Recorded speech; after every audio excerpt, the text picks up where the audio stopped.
To officially kick off the campaign for Metro Last Light, THQ, in partnership with creative agency Itchy, created an epic live-action short film to tell the story of those present at the end of the world and the beginning of the world of Metro. Ready? Keep going there, that's well. What drew me into the project was the sheer epic scale and sort of scope of the story. Reading the basic script that I was given, there was so much potential for character development, and the idea of depicting this event that is the end of mankind is something that was very alluring.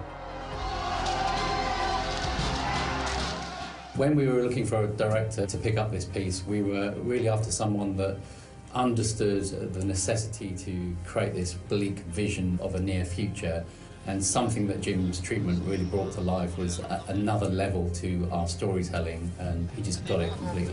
You've got to get out. Obviously, a big part of getting the right director on board was also finding a great director of photography, and Jim recommended Mark Patton, who was just coming off Prometheus, so he was absolutely the right choice for us. From experience of working in Kiev before, I knew that we could cheat Moscow and make that work for us. It just has this fantastic look about it, which really epitomises this bleak vision that we were hoping to achieve. Kiev was pretty much the ideal location apart from the weather.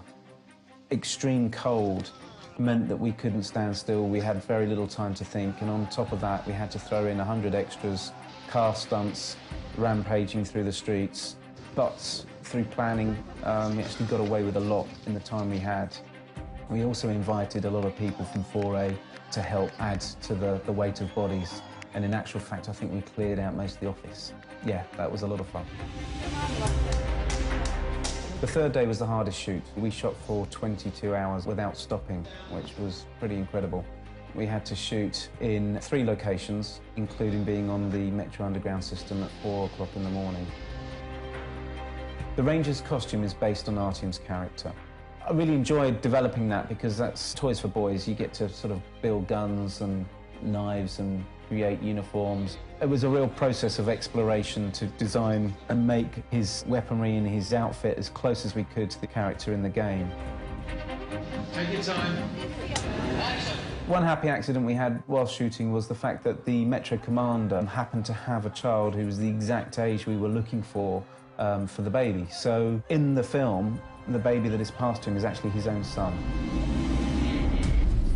Towards the end of the film, we needed to tie in the idea that perhaps this ranger was also the baby. And we felt that one really vital cue would be to use the lullaby. We had a lot of actresses into a casting session and got them to act out the scene with the baby. And one particular mother started to sing the child a lullaby.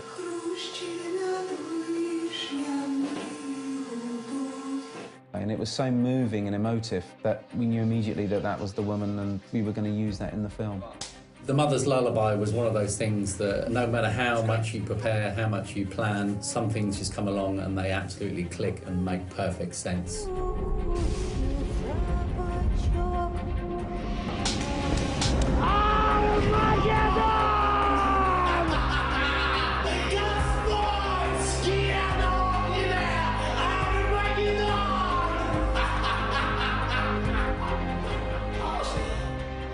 We wanted to make a very intelligent film.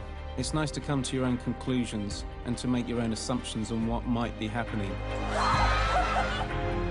It became apparent very quickly that we had so much great material and so many different converging storylines that we realised in order to stay true to our initial vision and create the epic trailer we always intended, that we allow these stories to be told.